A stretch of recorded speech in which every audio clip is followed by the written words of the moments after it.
All right. I can introduce myself first. My name is Alexa. I use she and they pronouns. Um, right? Are you ready? Introductions, Peyton? Yeah, I'm totally ready for that. Great. Yeah. So Alexa, I use she they. I'm currently living in St. Louis, but I like to travel a lot. I am part of mutual aid disaster relief, as well as a bunch of other cool crews of people and not official crews of people. Um, I, yeah, I like talking about food distribution and yeah, that's mostly where I work in. Okay, cool. That's me. Thanks for being here. Thanks for that, Alexa. And my name is Peyton. I use he and they pronouns. I'm an organizer out of Southeast Michigan in a small place called Ypsilanti. I work with a crew called the Mutual Aid Network of Ypsilanti. So it's a really cute name that its acronym spells the many. Many hands make light work. I'm really interested in decentralized, anti-authoritarian, and directly democratic models for community autonomy. That's a mouthful, but basically what I really like is like traveling around and seeing where people are helping each other, and not just helping each other, but doing it so that we can overthrow the systems that are stopping us from helping each other. And I also really like growing food. I actually just came from my job. I'm a manager of a farm, and right after this, I'm going to go right back.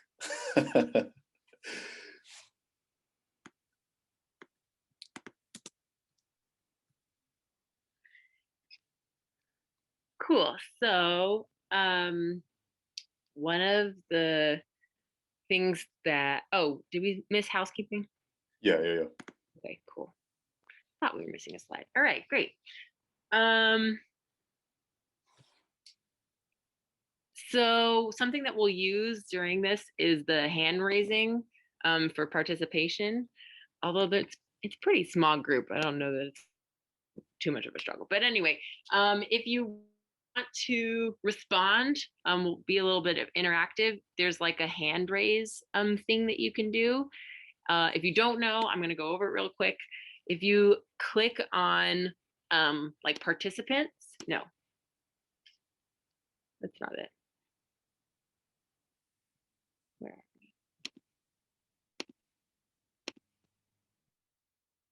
where am I here?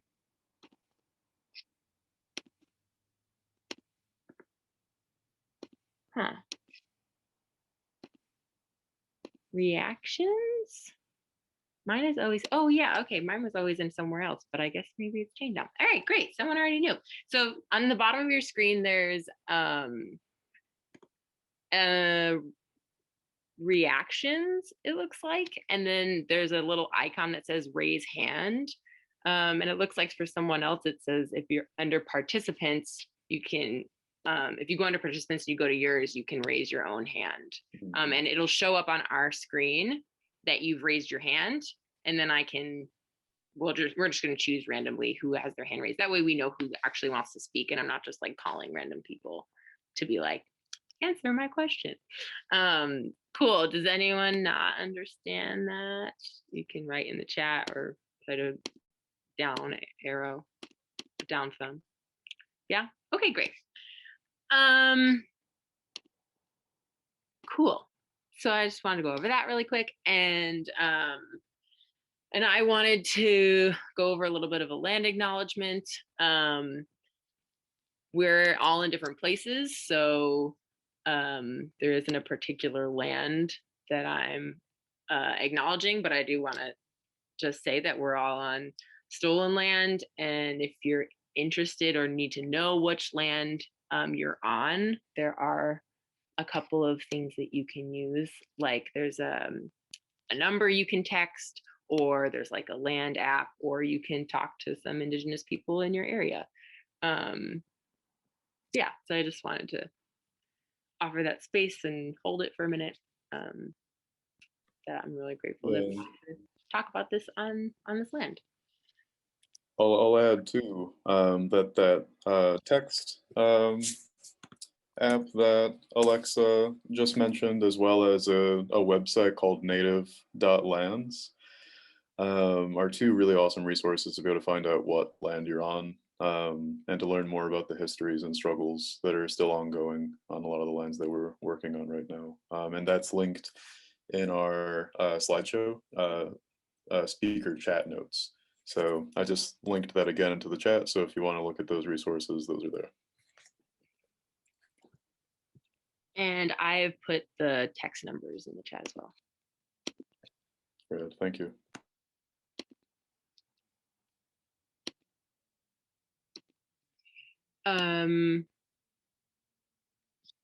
Wait, we missed something, Peyton. We go back. Yeah, so this is kind of a 101-ish. We're going to talk about some specifics, but also we just wanted to give a caveat of like, this is not comprehensive, and to like expect and respect that there will be a lack of closure. You know, we're not going to figure out all the problems of all of mutual aid right now, but yeah.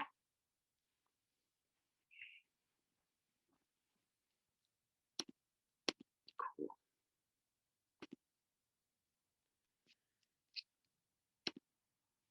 All right, so we're gonna define some terms. That way we're all kind of on the same page moving forward.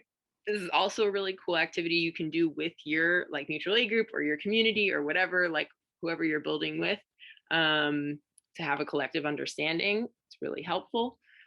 We're gonna do a little collective definition, or defining, I mean. And at the end, we'll have like our collective definitions for y'all to have access to. But for now, we're just gonna go through each one, and then if you want to contribute to the definition of that, raise your little hand icon, and I'll call on you.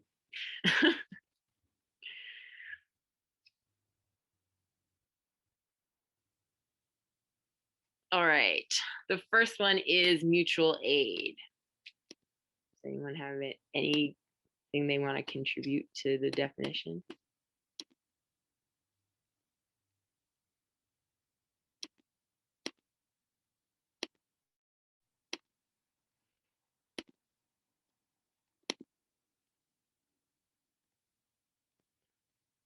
Okay, Anais. Is that how you say your name? Yeah. Cool.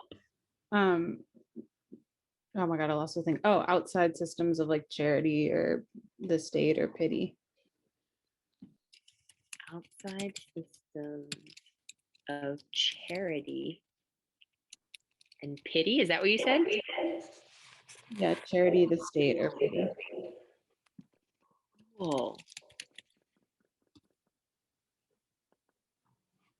Cool, thanks. And let's see.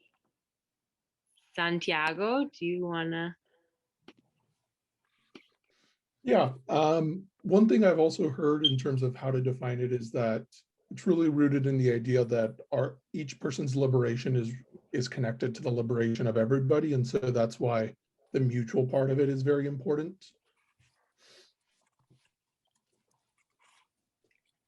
Cool, thanks.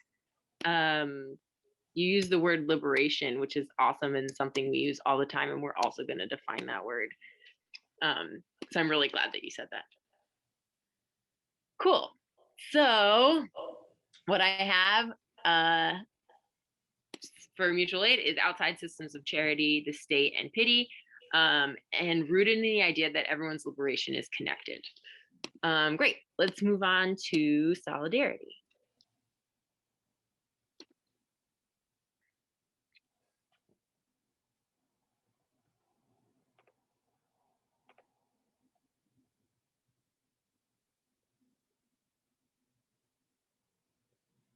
Anyone?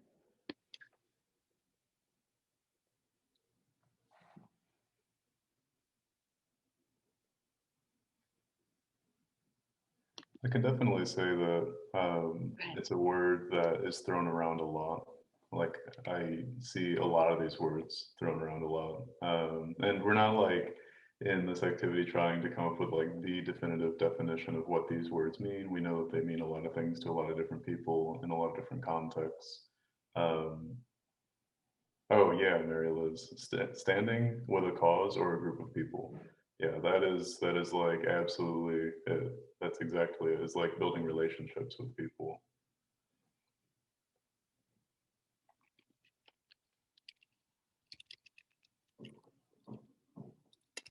Being united without judgment. That's amazing area. Yeah, absolutely.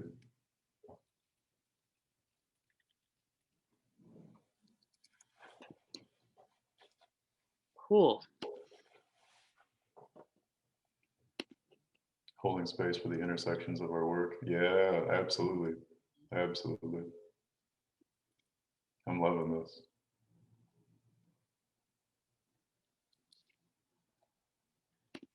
Yeah, maybe if you don't want to speak, maybe it's just easier if we just write it in the chat, because there's only a few of us and it's not too hard to follow. Yeah. Great. Okay. So I've added all those to our collective definition. Maybe we can move on to charity. Absolutely. Great. If you want to contribute to that definition, go ahead and write it in the chat. If you want to raise your hand, I'm still looking, so I can unmute you.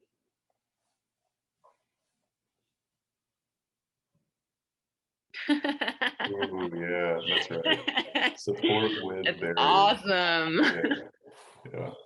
Yeah, it's like some strings attached, right? Saviorism. Yes. Temporary help for structural issues. Yeah, that's right. Oh, that's what's up. That's a great. Yeah, textbook. Support that one. Yeah, exactly.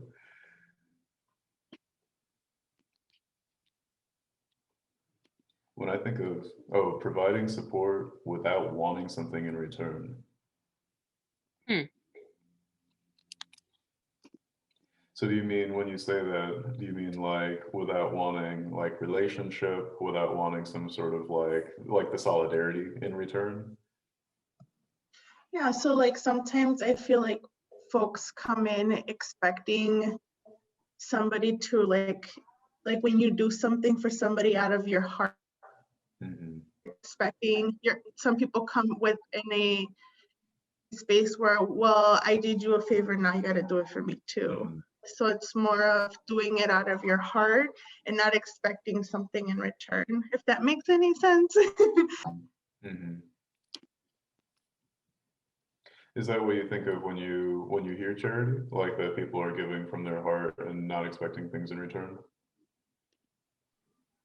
I feel so. I feel like if you're going to be supportive of somebody or something, you're doing it out of your heart and your goodwill, and not always expecting something to come out of that. Yeah. Yeah. I love where you're coming from, because I think that where, in my understanding, you're like coming out of that like spirit of like solidarity and like mutual aid, right? Like we're building something together. And I think like, I'm so happy that you bring this up. When we're talking about charity, there's a lot of like myths of charity, and we're going to get into the myths of mutual aid here in a moment too. There's like myths of charity, like make us feel like because we're doing something from the goodness of our heart that it's inherently good. But a lot of charity is coming from like a top-down sort of institutionalized apparatus from like oppressive church systems or state institutions or city institutions that put a lot of strings attached to people and to make people feel like they're receivers of aid rather than participants in local grassroots movements for liberation. I think something that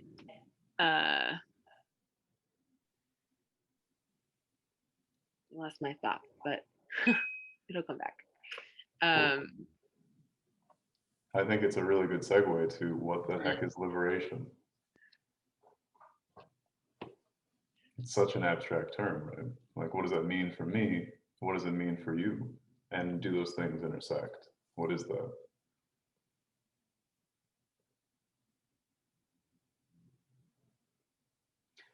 And like Alexa was saying too, we're not trying to come up with like the total definition of what liberation is here in the like hour and a half that we have together. So if there's like certain feelings or images or experiences or like small definitions that you have, we can build on this together, and we'll continue to talk about it through the rest of our workshop. We have a lot of other stuff to cover today too. Yeah, Josie, do you want to speak?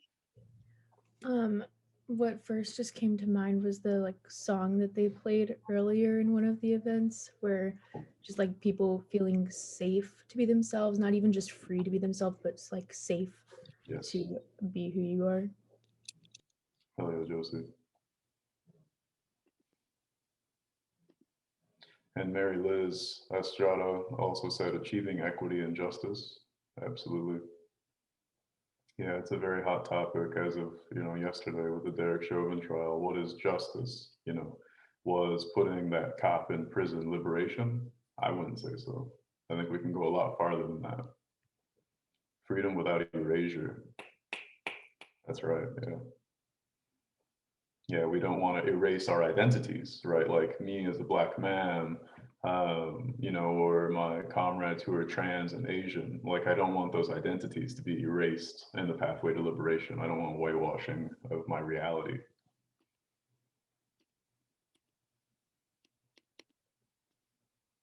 Santiago said, a world where everyone has the resources to meet their needs and to thrive. Yeah. Yeah, I second that. Access is like a huge part of mutual aid. Also, what I'm personally interested in, that's like right there for me. Hell yeah. And Dana came in hot with wherever people speak of liberation, I imagine the disillusion of capitalism. I can absolutely. I like this group. This is a good group. Yes, death to capitalism and colonization. Yes, absolutely. Absolutely. You guys are on point with that. You guys are on point with that. So then what is a power dynamic? What is that? Because even in our organizing, we haven't all the way come to full liberation in our own heads and hearts. So what happens when these forms of oppression present themselves? How do you define this?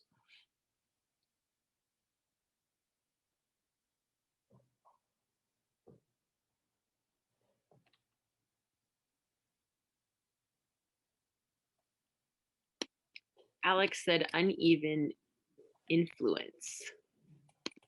Mm-hmm. And Josie said the inability to say no. And you even put a question mark after that too. So it's like a power dynamic makes us question ourselves. Not only does it take away our ability to say no, it also makes us like, am I living in my truth by saying what's on my heart right now? It's coercive. One's truth may not be our truth, and that's okay. Yeah, I'm hearing what you're saying there, Yaria, that if you, impose your truth on somebody else, that's a power dynamic.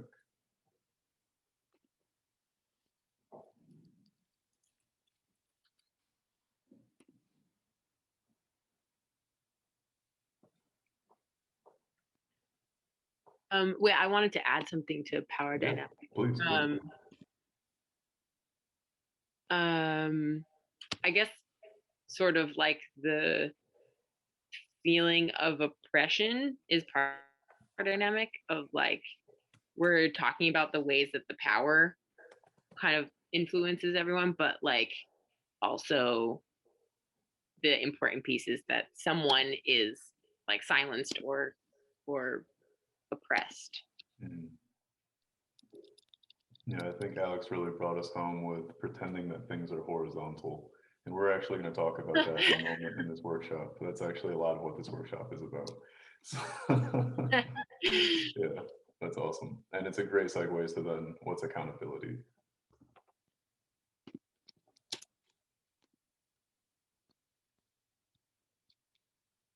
Is accountability a cure for power dynamics?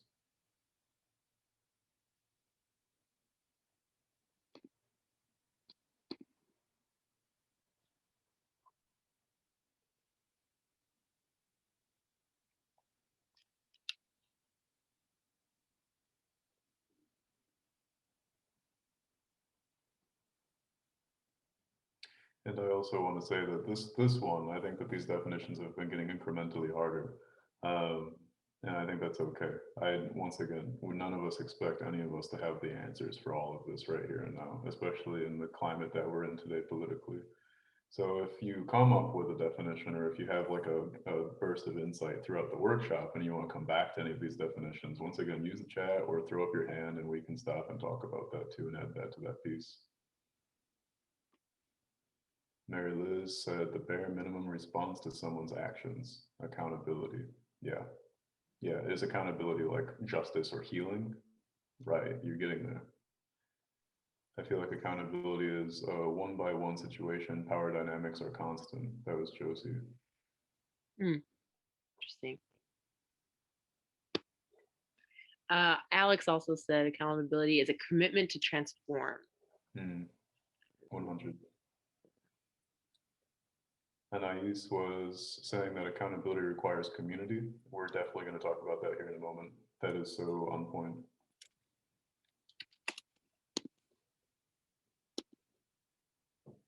Yuriet was saying understanding our own racial biases. Absolutely. Yeah, as Black people, I can speak from my own experience. We've been indoctrinated by white supremacy too. And that comes with a lot of, hatred that needs to be unpacked and unlearned. Just in general, our own biases, no matter, which intersection they exist in.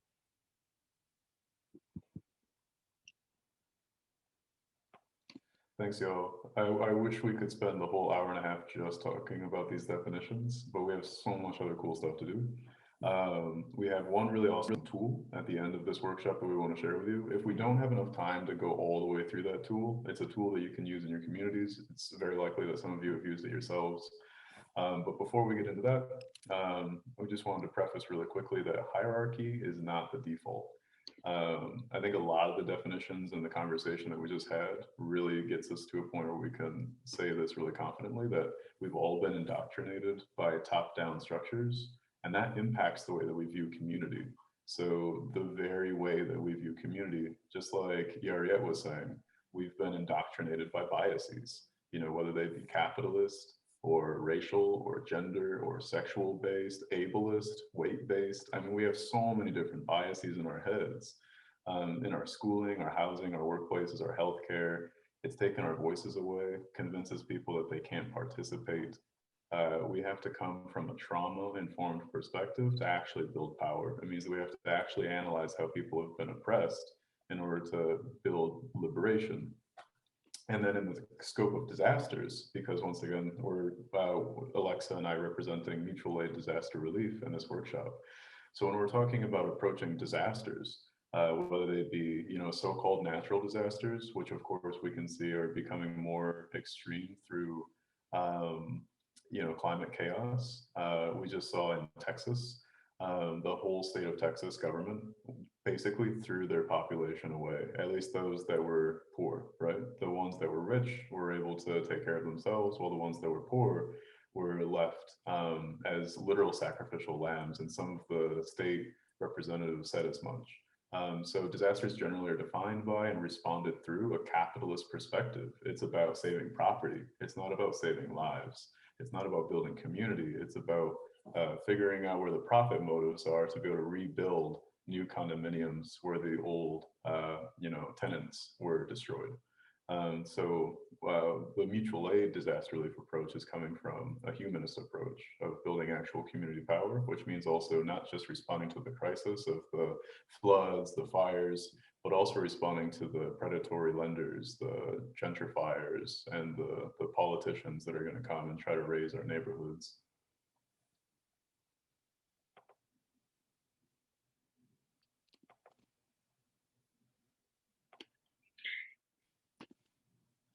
Cool. So something that I think we've been like churning about and talking about it quite a bit is like myths of mutual aid. It's been kind of a buzzword recently, even like the news is talking about mutual aid, which like never been the case before last year or maybe 2 years ago. I don't know. And so because of that, and because it's like so common, there are lots of things that have been corrupted, of the idea of what mutual aid is. They've been kind of corrupted by like whatever systems have adopted the language of it. Yeah. I love that you said that, Alexa, because something that I always love pointing out in our workshops, and for context, the average mutual aid disaster relief workshop is usually 2 days, and the first day is like 8 hours, and the next day is like 8 hours. Like we usually have like 16 hours with communities, and we only have an hour and a half with you guys. I really wish we had more time. And you took the words right out of my mouth, Akila. Literally, the cops call their agreements with each other mutual aid, and big eye roll to that shit. And they've been doing that for years. That's not new. It's not like because of the work that we've done, they started using mutual aid. Fire departments and paramedics, they all have mutual aid agreements with each other. You know, it's just like farmer cooperatives, you know, those don't necessarily mean that the workers own the means of production. It just means that there's cooperative agreements between the corporations. So these words can be skewed by liberals, by capitalists and conservatives alike.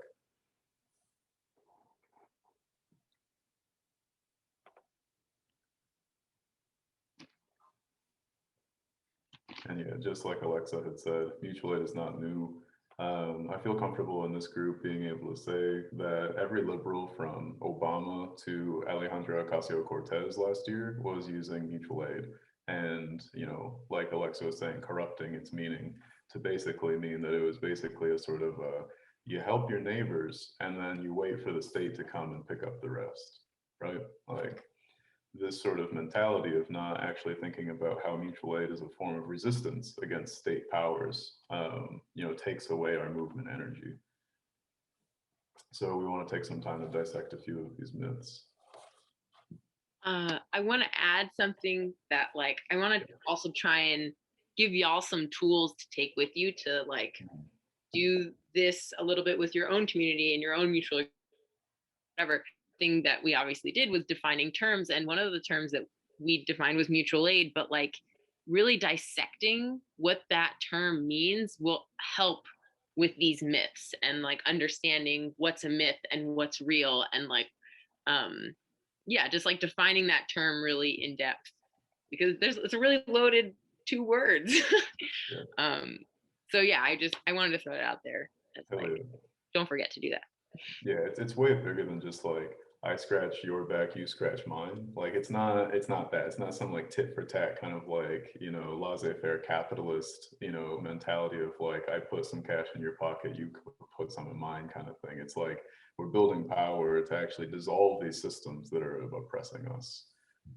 And I like to think that, and this goes into the next slide here, that, you know, the first myth that I hear all the time is mutual aid is a white people thing. And it's like, fuck no, it isn't. You know, don't give them that power. Don't let that be stolen from us. That's our legacy as Black and colonized people, indigenous people around the planet.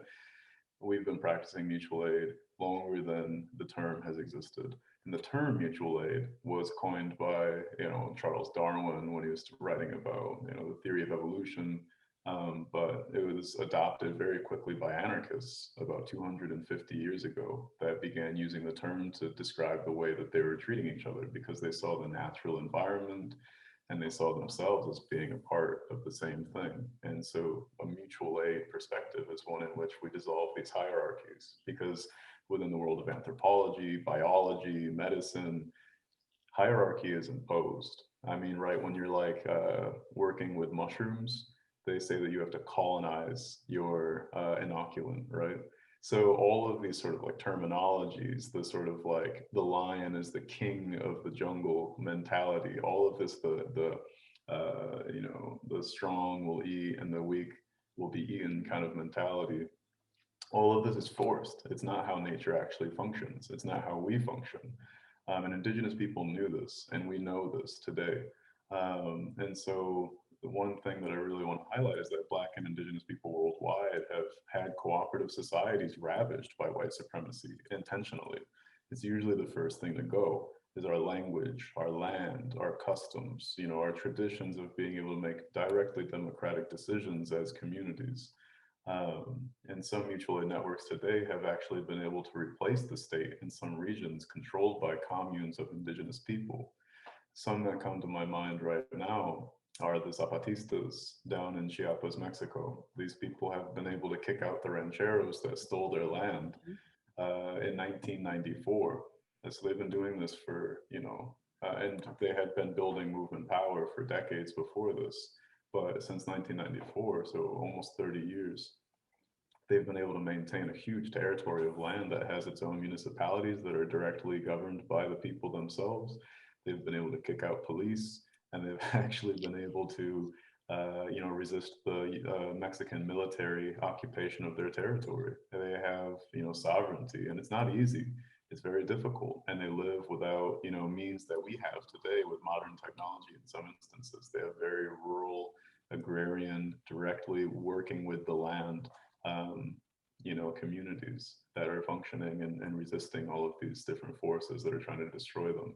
Another really great example is the communes in northern Syria.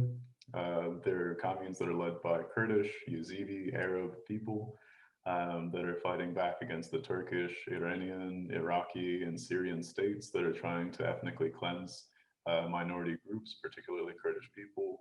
And what they've been able to do is lean into an ideology of feminism, ecology, and direct democracy, and anti-capitalism.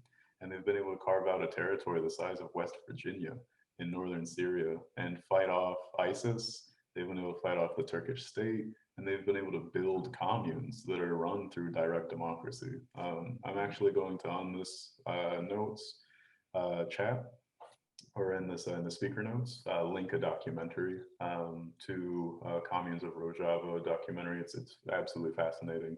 Once again, an indigenous people struggle that's led through a mutual aid network that's organized. It isn't just like my neighbor and I are doing this, it's my whole block is doing this together. And then our blocks are doing it together. And then all those blocks working together builds up our whole commune that is doing this together to defend ourselves, feed ourselves, energize ourselves, and heal ourselves. And this is mutual aid in action. It isn't just a relationship thing one-to-one, it's a collective thing. And this is how our society, can and should, and I think one day will function.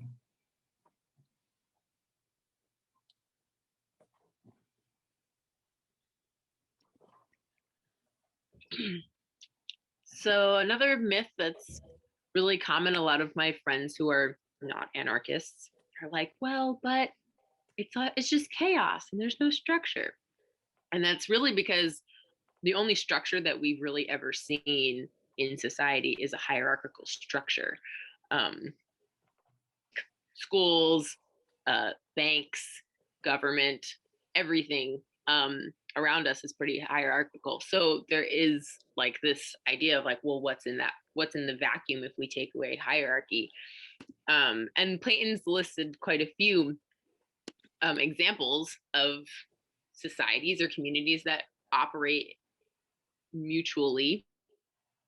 But yeah, this like a really common roadblock for people when they're imagining a mutual aid group and a community run through mutual aid, that like it has to be chaos and structureless. But really there's lots of other structures outside of hierarchy. Yeah, that's all.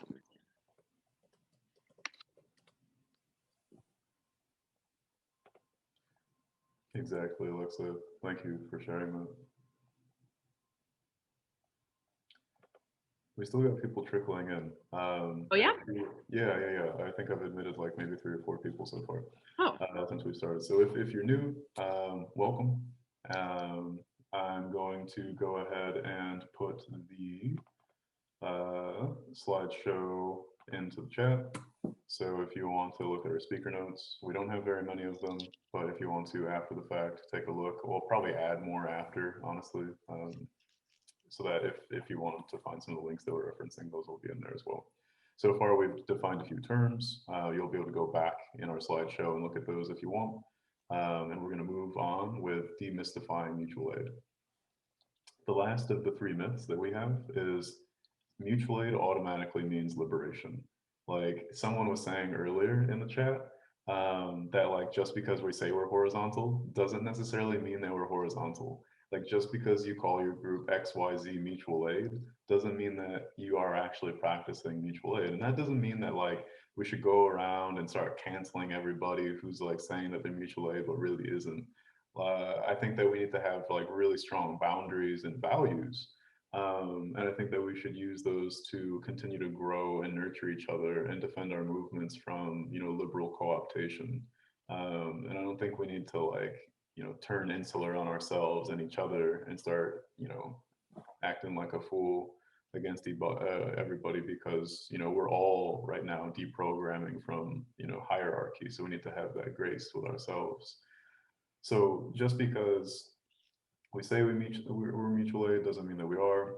Once again, power dynamics, as we defined them earlier, crop up, and we have to intentionally counter those with accountable structures and strong relationships.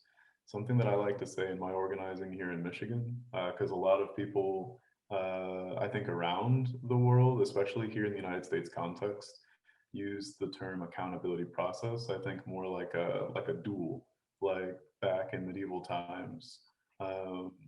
And I usually say, like, you know, a joke, like, I challenge you to an accountability process is oftentimes how I hear that word being used, because it's been really trivialized. You know, accountability processes and transformative justice is a process that's been built by Black women, trans women, and has been used to protect communities from patriarchal white supremacist violence. So trivializing accountability into that way, I think is really detrimental. And I think we really need to hone ourselves into that value of you know, sacrificing that land and that space, and using it as a real tool of defense.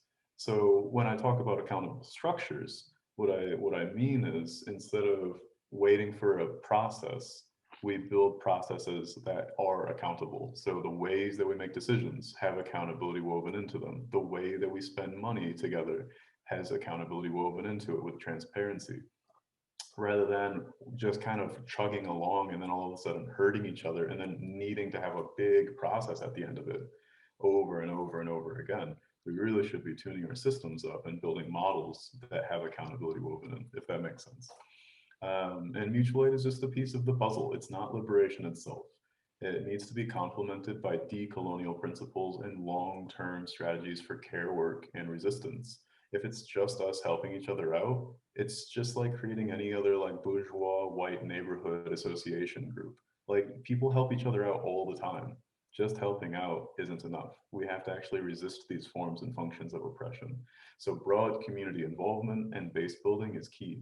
Otherwise, your group is going to become a silo. And that's happened a lot this past year, because mutual aid, once again, like Alexa was saying, popped off.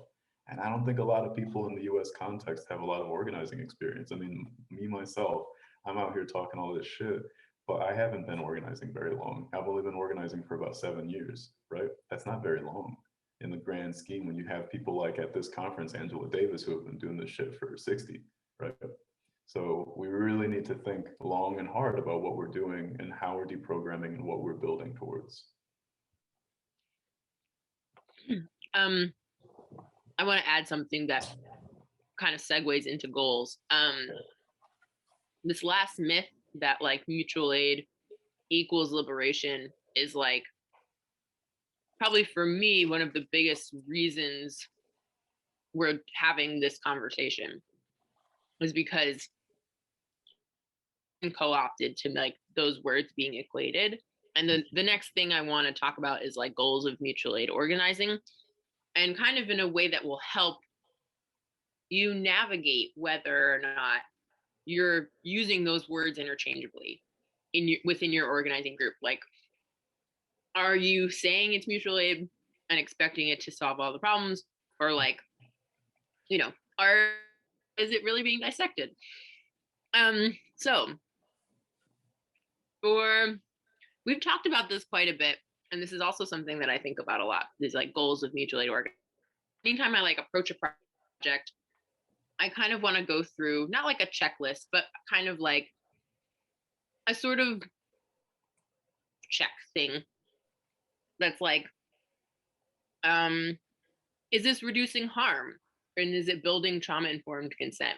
Those are like 2 questions that I asked the project that someone else has like started or created that I'm starting. Can you all still hear me? Yeah, okay, great. Sorry, it jumped for a second. Yeah, so those are like 2 questions that I really like step forward with, is like, is what you're doing actually reducing harm? And it's kind of where we get into like solidarity versus charity. Like, does it reduce harm, or like, is it just adding something without, like, maybe it's adding harm? Like, I don't know. So like, if your intention is to reduce harm, then to like really step with that foot forward. And we can do all that by like building equitable participation, like consensus, drafting clear boundaries of like what your group is capable of or not capable of, what you're personally like willing to bring forward, collectivizing resources, making decisions with bureaucracy, and abolish and replace oppressive systems that inhibit us from being able to take care of each other, both like externally and internally.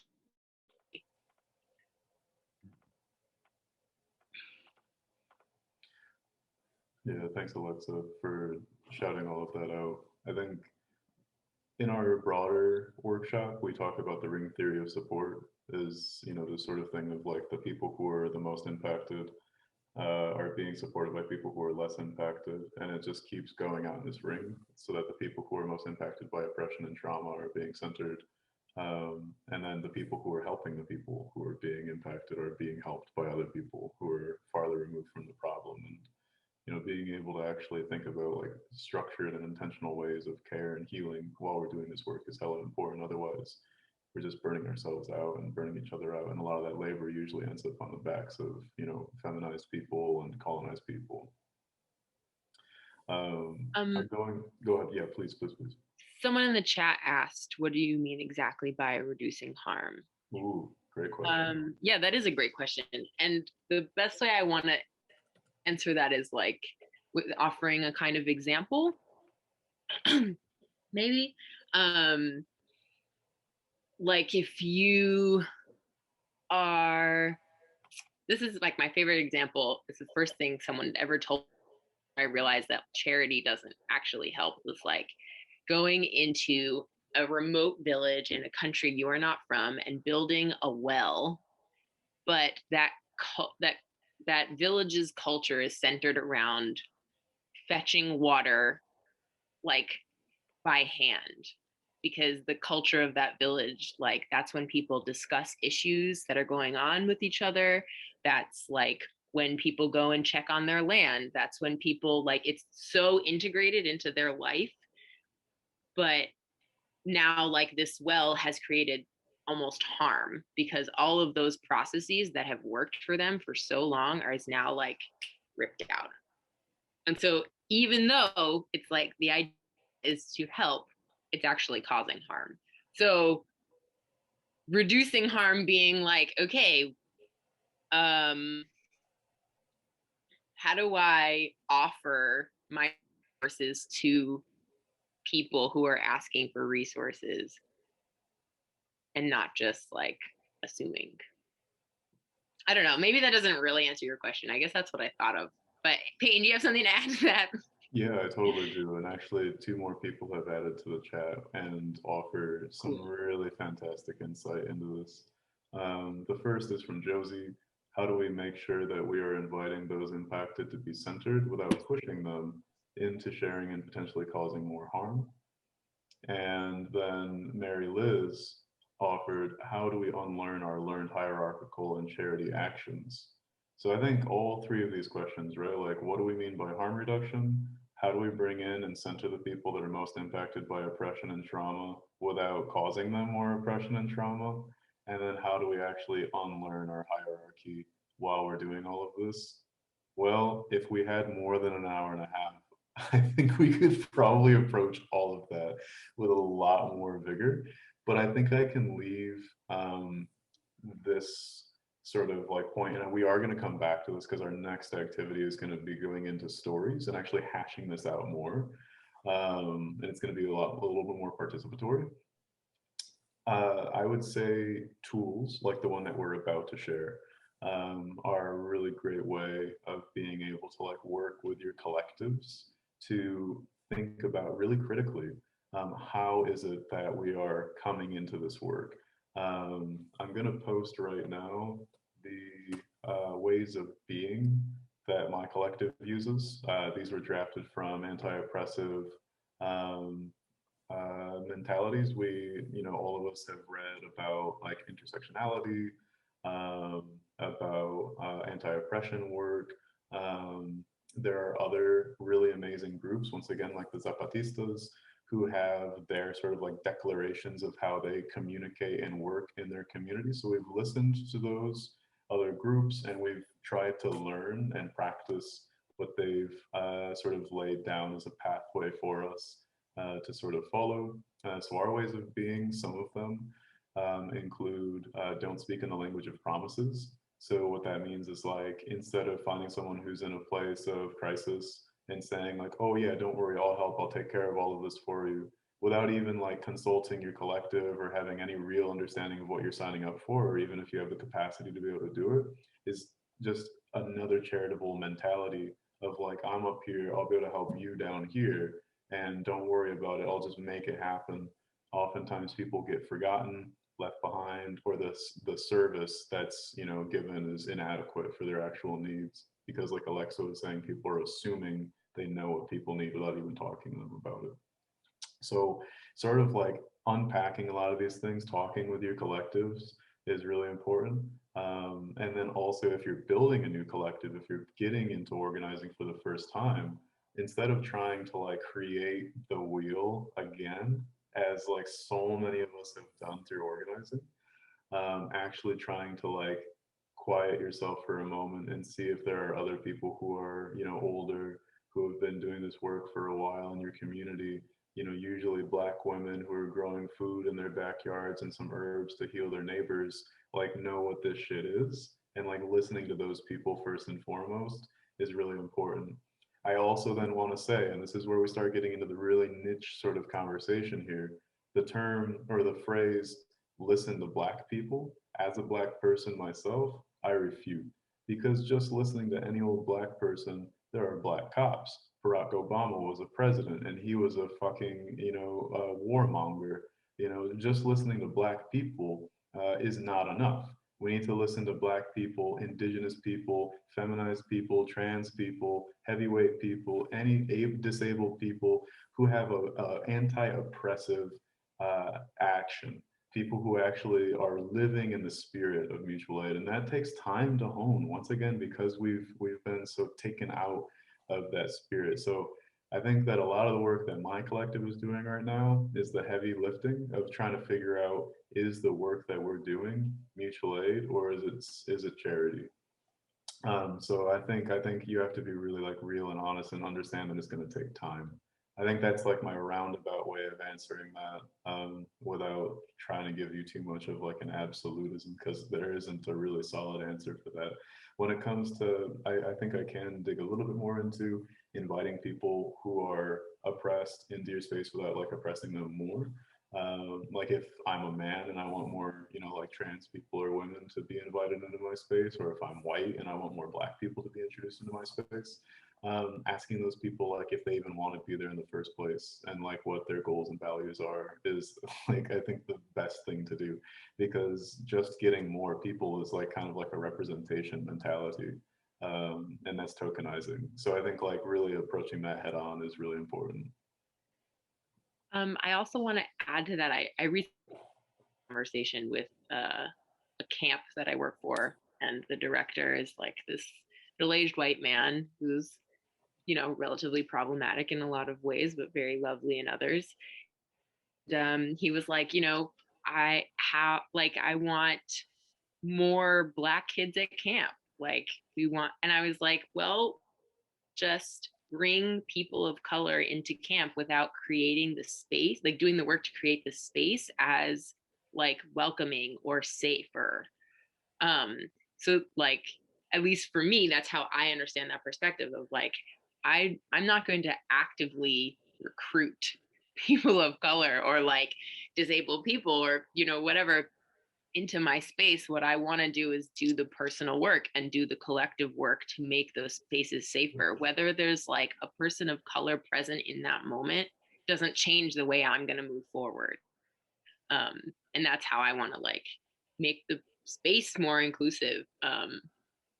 And then that will just like naturally come because people will feel like able to be vulnerable, including myself, you know, like in all sorts of ways. Anyways, yeah, it was a conversation I had recently, and I found it really helpful to like lens. The other thing I wanted to add, although Peyton pretty much very beautifully spoke about all of this, I'm going to put the website, like mutual aid disaster relief website, on the chat. There are also hella resources out there for your own like unlearning. So there's like zines, there's workbooks, there's like TikTok videos, there are Instagram posts, like all sorts of shit that's like helpful for your own like mental processing. Those, some of them, are on the Mutual Aid Disaster Relief.org archive. Oh, yeah. Nice plug. Yeah, but I think we'll have also a compilation of links for y'all to have access to, and that will also include a bunch of those resources. So yeah, the matter link is on the last slide. Dope. Okay. Yep. Yeah, and I'll also include my Instagram on the last slide too, if you guys want to link up. Peyton's Instagram is awesome. I send so many people there. It's fantastic. Yeah. Anyways. Thank you so much, Alexa, and everyone for that really awesome interlude. I think that that's a really great place for us to start getting into some stories. This is my favorite part. So this is an activity that we usually do in person, and we're going to try our hardest to do this virtually. So here's a visual of what we're kind of working with here. We've got solidarity and charity on the y-axis and effective and ineffective on the x-axis. So you can sort of think of it as like a grid, you know, like those political spectrum grids with like the anarchists down in the bottom left corner and like the fascists in the top right corner. What we're going to do in this activity is share a couple of stories, Alexa and I, and then we're going to open up the field for conversation. And you will tell us, and I mean us meaning the collective, right? Because Alexa and I are simply facilitators. We're not your like arbiters of truth.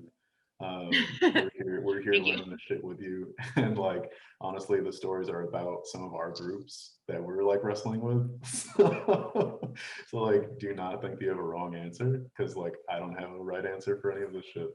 But anyways, we're gonna work on these stories together and try to sort out like, is the example here solidarity? Is it charity? Was it effective or ineffective? Usually when we do this in person, we have the whole room walk to the different quadrants. And that's the best part, because you kind of get to like see where people are at. And then after people kind of start telling their examples of like, well, this is why I stood over here, people start to move. It's really, really dynamic. So definitely feel fluid in this. There's no like school shaming that's going to happen in this, like, because you have hey, you know what? I thought that that was really effective charity. There's effective charity out there. Like, there's charity models that are able to outperform mutual aid models because of the sheer volume of capital that they have. So like, yes, school shaming, not here. But anyways, yeah, like, I'm not gonna lie to you. Yeah, there's effective models of charity, but what level of effectiveness are we gauging them on? Like, are we like numerically saying that they were able to feed more people? But were all of those people subjugated to more oppressive systems of hierarchical domination, and their dignity was taken away? Like, was that really effective? This is the point of this conversation. So Alexa was saying a lot in the beginning of this workshop that And we have 30 minutes left, so I think that's this is exactly what we had thought was going to happen. This is great. I'm so in love with you all. Alexa was saying at the beginning of this workshop that I'm just going to keep moving. I think I had another point there, but I had a point. go for it, please. Is a tool for you to take back to. Yes, that was it. Yeah, even from That's far the away. Yeah, take this to your community. Yeah. Yeah. Totally. Set it up in a room. Get your friends together. Set it up in a room. I've totally done this at a party. Yeah. Like I set up the room, put posters on either wall, read stories, had people walk around. It's really fun. Yeah. Anyways, do it with your friends. Yeah, it's a really great way of being able to mitigate getting to that big like accountability process that ends with like the entire organization falling apart. Like before you get there, you should be doing this kind of shit. Like this is the prefigurative work of actually analyzing where you're coming from. So the first story that we're going to share is about the organizing that I'm doing currently. So I'm going to try to keep it brief, and you can ask for more context if you want. But we're going to try not to get too exhaustive because once again, we only have 30 minutes, 4 stories. We're going to try to move a little quick through this. This is just a teaser for you all. So before the pandemic started, myself and a couple of other people went to a local food pantry that's down the street from where we live. And we saw 2 Black women who were alone in that pantry working. It's in the basement of a church. And these 2 women, very clearly, very much like in other spaces, were the only people, with the sole responsibility of being able to manage this entire place. All of that weight was put on their shoulders. And they were doing it from a perspective that was, what we found to be really in line with solidarity. They weren't trying to restrict people from being able to take too much. If they had a lot of extra, they'd give people whatever they had. They weren't really following people around like other food pantries do by like kind of shepherding or chaperoning people to make sure they're not taking too much. Like these ladies really had a very home style approach because they're both single mothers and know what it feels like to be, at a loss. So they wanted to help their community. And so we started helping. And we really wanted to first and foremost center their work and try to support them. And then as things progressed, we were able to add a little bit more infrastructure. The mutual aid network of Ypsilanti was born. Once again, this is before the pandemic. And through our resources and our network gathering, we were able to get new refrigerators and freezers. We were able to get cooler bags for some of the deliveries that we started doing because we were able to amp up our infrastructure and we were able to start doing deliveries to people's houses. There was sometimes people who were, from the community of getting the food that started to help, but not really. It was usually mostly a bunch of like anarchists that were coming in.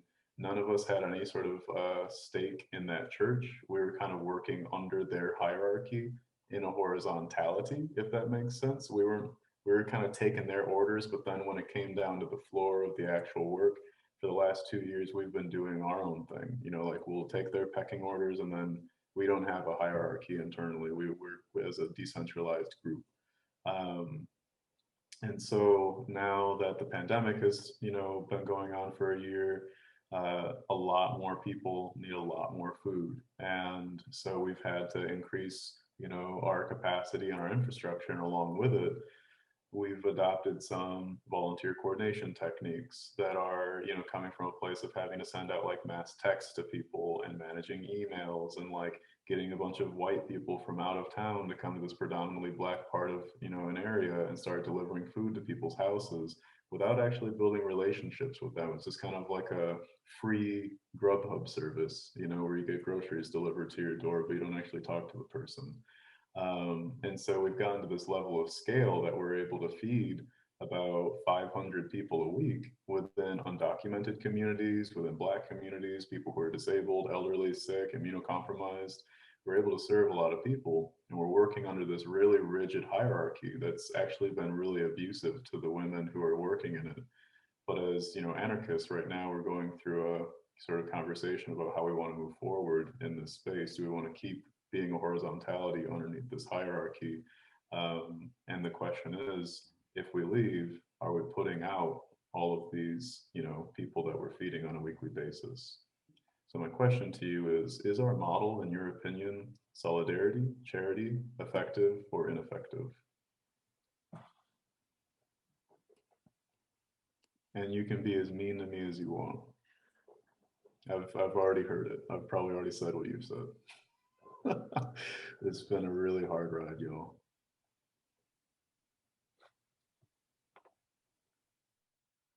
Ooh. Hey Peyton, did you see what Alex wrote? Effective charity, yeah. No. Did you see the one after that? Oh, Also, it can probably be all of it at once. Yeah. Some days I'm like, can't it just be all at once? And other days I'm like, man, this is really effective charity. In the middle, yeah. I feel in the middle too. Can we succeed at fucking up? and Can we fuck. succeed and fuck up? Yeah, I think so. I think that's what we're doing. How involved are the two women in coordinating the new system? That's a great question. I love that. So Benita and Teresa, they've been kind of hands off, kind of hands on. It depends. One of the directors, Benita, she's a little bit more totalitarian, and she has, at a number of different approaches, sort of like taken the pecking orders of the church and tried to impose them downward onto us. Teresa is a little bit more involved and actually is kind of leaning more towards a solidarity approach of wanting to not do the sort of like top-down thing, but the two of them still at the same time have like a locker that's locked that has baby supplies in it, and they have like a blacklist of women that they don't give baby supplies to because they like are afraid that these women are going to like try to like sell them or like give them away for clout or something like this. So like they've kind of been involved in our work, kind of not, and we're actually coming to these sort of like splits right now of like, should we continue to promote this? Yeah.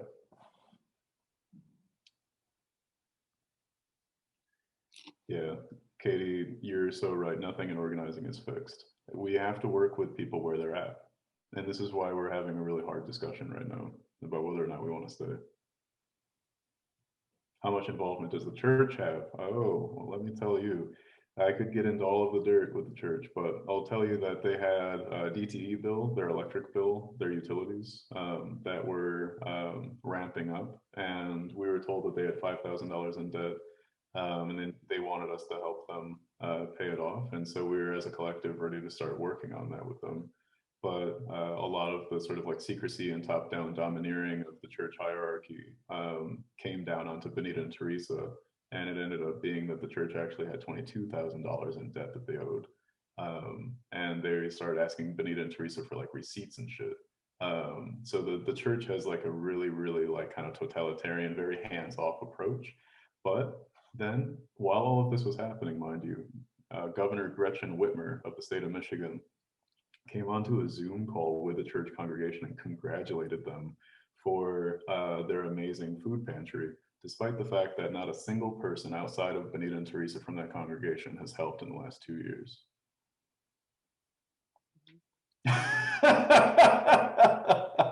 I have a pretty much exactly same story that's happened in St. Louis. Yeah, do you want to move into yours? Because I could keep doing the juice on this one. I like your, yes, thank you. Thank you for that, Ania. And thank you, Akila. Yeah, I like the feedback on this one. And Alexa, I'd love to give you space and time to share yours as well. I don't want Well, it really wasn't one that I was sharing. This is a whole other story. I I could share that one. But I'm saying that this is like a really thing, especially with totalitarians, that like they love to take claim of our work. Yes. And there's no accountability for that. No, but no. Yeah, Alex has had their hand up for a minute. And if you haven't written it in the chat, do you want to? Yeah, it was basically just that. I mean, we can move on. I was just kind of curious when you're talking about like moving away, like as like that being the step, like what other options there might be there in terms of context. I love that question. And right now, what we're going through is a whole process of thinking about like phasing things out. Before the pandemic and before we started working with them, they were doing maybe like at their peak on a weekend, about like 30 to 60 people. And that was like a heavy day. And then now with us, and all of this increased, like because of the pandemic, people needing more, and because of the infrastructure that we've been able to create. I forgot a really key point. Something that we've been able to do is instead of going to pre-made boxes like a lot of other pantries did because of the pandemic, people couldn't come inside. We were doing order forms, so people would fill out what they wanted or didn't want, and then we were able to do customs boxes for people. And this was a revolutionary tactic in the community. No one else was doing it, and so tons of people started coming to us because they got what they wanted. Because so many people were being forced to throw things away or push them onto other people or just like take a bunch of shit that they didn't want that some rich white person had hand packed in a box because they were doing volunteering for the pandemic, right? So like we have been really trying to like fight back against that and have gotten some pushback from the church in doing that work because they kind of want to just streamline things. So I say that meaning that because of our sort of like tactics and infrastructure that we've added, we're kind of thinking about like a 3-month timeline. Some of us, we're still in the midst of conversation. We've not made a decision on this yet, so I don't want to put the cart before the horse. But we're in the midst right now of proposing a phasing out of cutting down our deliveries, communicating with people that we've had as long-term deliveries, letting them know that we're going to be toning back our deliveries and then handing out zines and pamphlets to people in the community, letting them know that we're going to be taking a step back and that the many is going to continue to exist, but we're going to be working on other projects for food sovereignty outside of that space. So we're thinking about doing it over a long period of time and not just instantaneously because that would put a lot of people out. I see a lot of hands up, and I want to remind folks that this, like, we could do a whole workshop dissecting this Just the story. project. Yeah, I know. And I want to leave space. We have 15 minutes. I want to leave space for like some more concrete stories that are like maybe more clear, where you're like, yeah, this is right, because that maybe helps everyone kind of understand a little more how to use the tool. And like I've said, I've had basically like some things that Peyton is saying, I've had word for word, same situation, like packing boxes, totalitarian government taking claim, like all of these things definitely exist and definitely like suck. And a lot of what we're doing, and this is my last point, is that you can use a spectrogram activity on individuals' questions that you all are asking. Like each of those questions, you can put the spectrogram on that. Like all the different parts of our work, we can analyze under a microscope. We don't have to just look at the big picture. We can really hone in. That's right. That's what I was just gonna say, Peyton. That's so great. Okay, so I want to give a more concrete one. So I'm going to talk about Panama City. Great one. When I was in Panama City after Hurricane Michael, I think it was like 2 years ago, 3 years. I don't know. There's a year gap somewhere. So there was a hurricane, and one, it was like government subsidized housing complex. It was made with like really poor material. Half of those apartments were like gone, and the folks that lived there were pretty much poor community. And someone gave us a tip to go over there. We're like, hey, my friend lives over here. They, in general, never mind the hurricane. So we went over to like have conversations with people and see what people needed. And no one, like FEMA hadn't been there, no one had been there. And then all of a sudden, like the news like brought attention to the apartment complex, and people started trying to bring supplies. So someone had a clothing drive for people that lived in these apartments. These apartments had no roofs, and people were being forced to leave. But for whatever reason, some organization clothing drive, they organized a bunch of clothes, donated it to these people, and what they ended up doing was like just dropping it off on the lawn in front of these apartments. And Yeah, actually, that's all I want to say. I want to tell you the end after we like decide where that is on the spectrum. So this organization decided to have a clothing drive, whatever, clothes, just dropped it off on the lawn and left. That's my situation.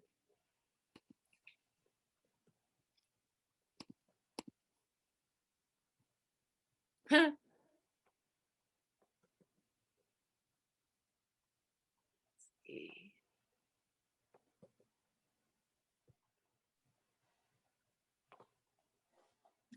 Big cringe energy.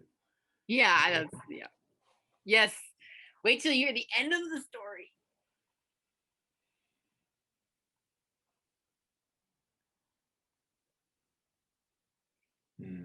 Yeah, balancing what to choose is difficult.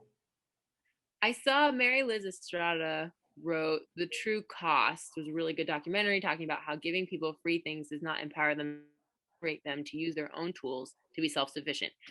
You know, I hear that a lot.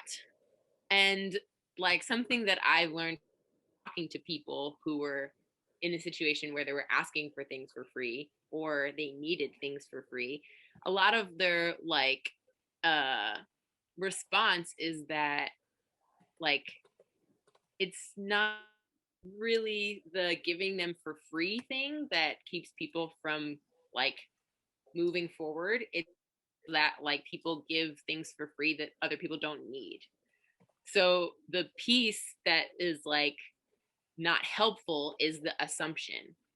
Giving people free things is actually like I mean, if we want to go to this point, like studies have been done to show that like giving people free housing is actually more effective in like reducing poverty and like people unhoused on the streets than like any other model, right? So it's not the actual like giving of the free thing, it's the like issue of being like, here, you need high heel shoes when you're in the middle of summer in Florida in a hurricane when you don't have a house. You're like, no, that's not at all what I need.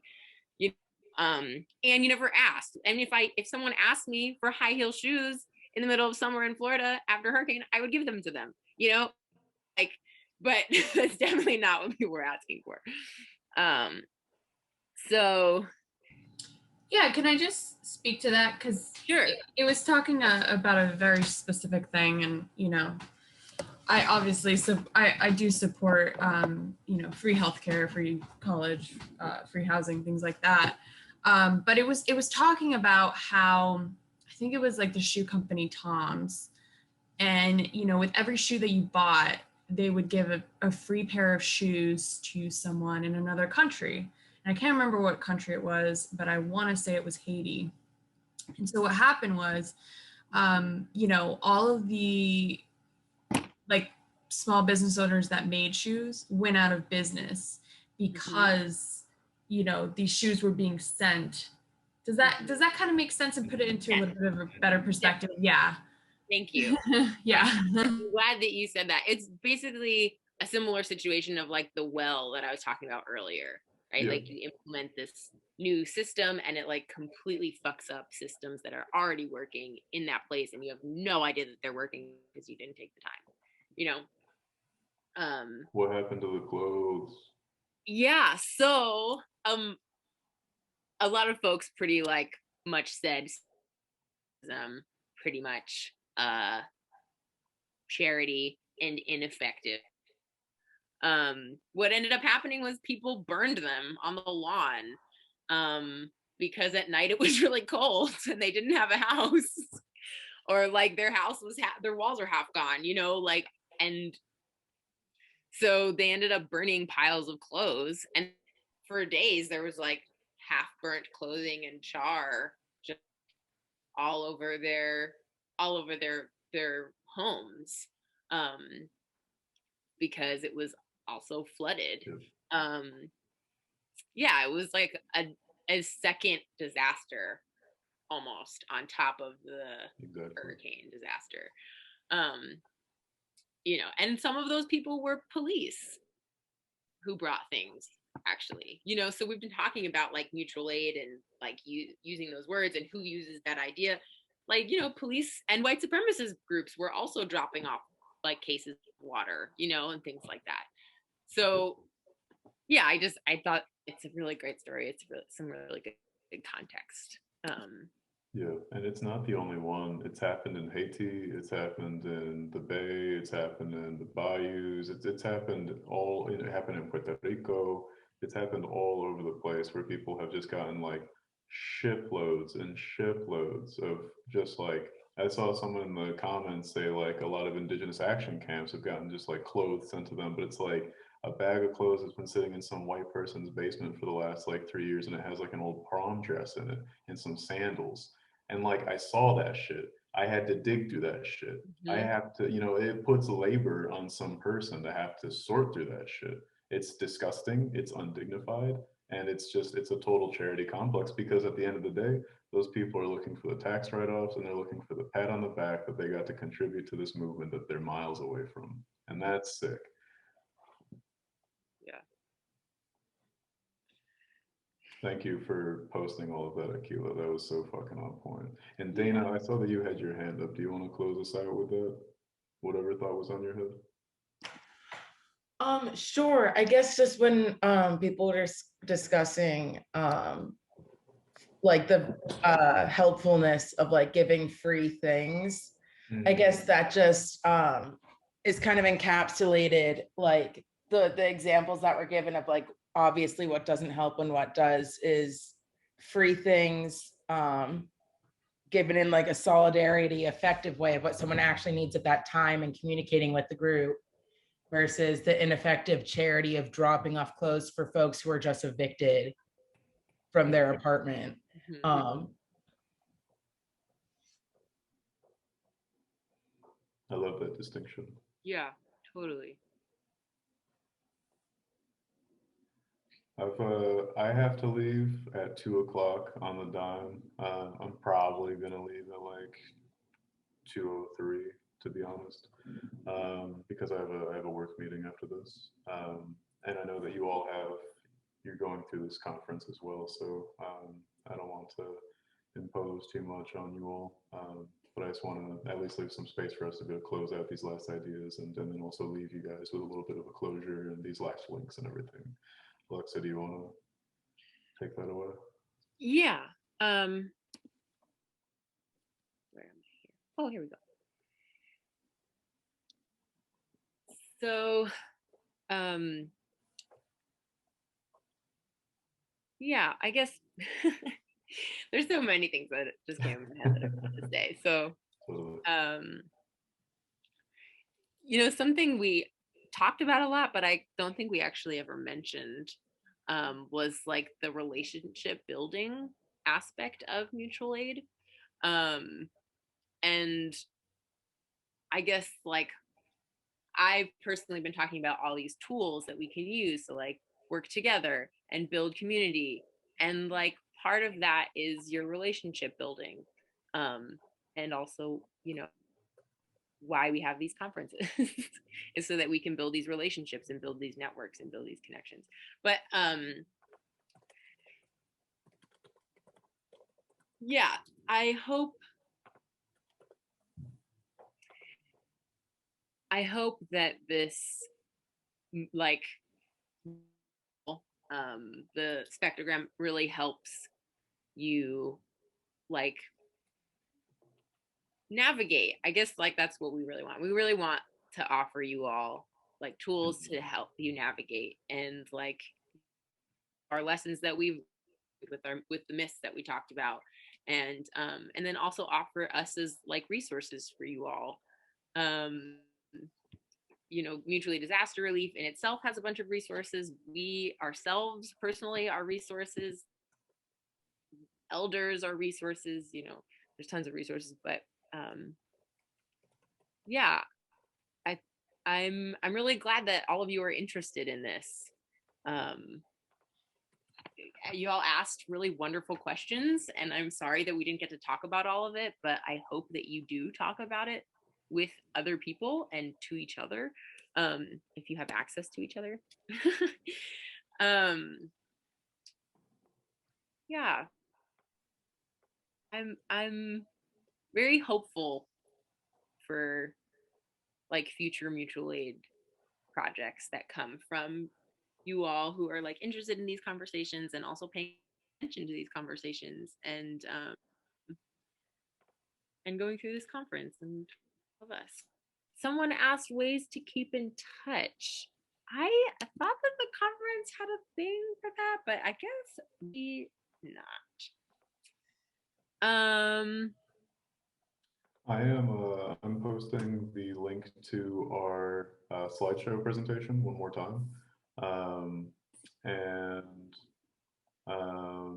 in it are our socials. Alexa, if you want to delete yours, you can. I kind of took the liberty of just sharing yours. Yeah, that's what I thought. So you can follow Alexa at Hi Ma on Instagram, and you can follow me at Black Velvet. And then I also put the Mutual Aid Disaster Relief Instagram as well as the Mutual Aid Disaster Relief website. Those are in the speaker notes. And this is editable. So if you guys want to add any like more questions or things like that into the speaker notes, you're so welcome to. This is your workshop too.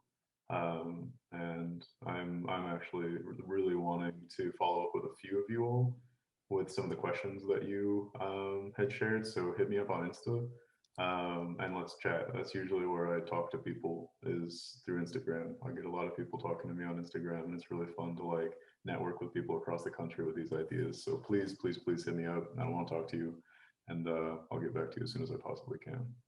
And I think you said the Mutual Aid Disaster Instagram too, right? Yep, yeah, that's on there as well. It's pretty much me and Peyton and maybe one other person who run that, but Jimmy, who's not on this workshop. Yeah, but would have been. But anyways, yeah. So just so you know, talking to when you message that one.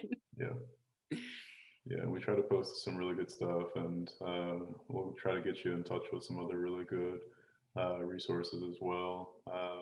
And I'm seeing that the Slack is a great way to stay in touch. Thank you, Noel, for saying that. I'm in a bunch of Slacks, and I don't think I'm going to be involved with this one, unfortunately, but it's my own personal boundary. But I do want to connect with you all, and Instagram is my personal boundary. So if you want to talk to me there. Yeah, I feel similarly, and damn it, Akila, you were one of the people I want to talk to. I'll put my email as well. Yeah, great. That's what I'm gonna. I will totally respond to that. Yeah. Don't feel like you're a grandma. No, you're not. Haley. My friend, I can say that. Okay, cool. I thought maybe y'all didn't know each other, and I was like, whoa, that was really Shots fired. Oh, shots fired. Seriously, okay. Yeah. What? No, that's it. We're good. I have a big question. What's next for you all? What's the next big workshop? I mean, like Angela Davis is at this mug. Like, this is a big conference. Yeah. Like, what's up next? What are you excited for? Type it in the chat quick. We got 2 minutes.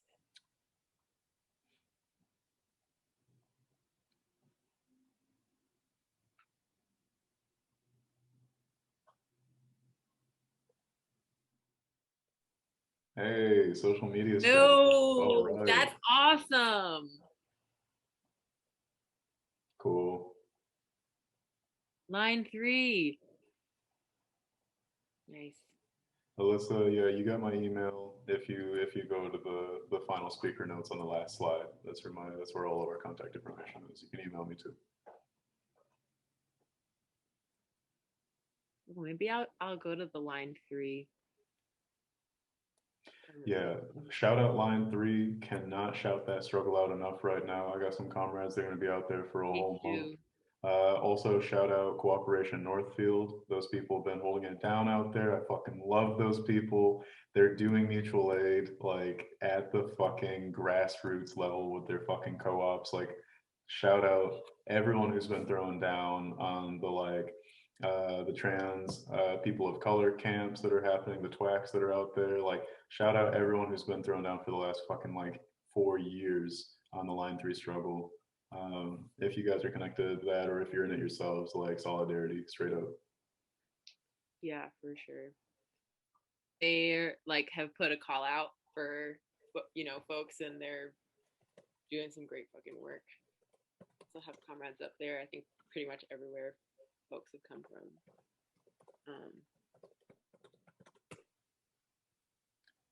I'm about to throw the Co-op Northfield website into the link here. They're a bunch of goofy ass white people. They got like a chicken co-op, a housing co-op. They do labor organizing, and they also have a youth program that they've been helping to facilitate since they were in high school when they started it.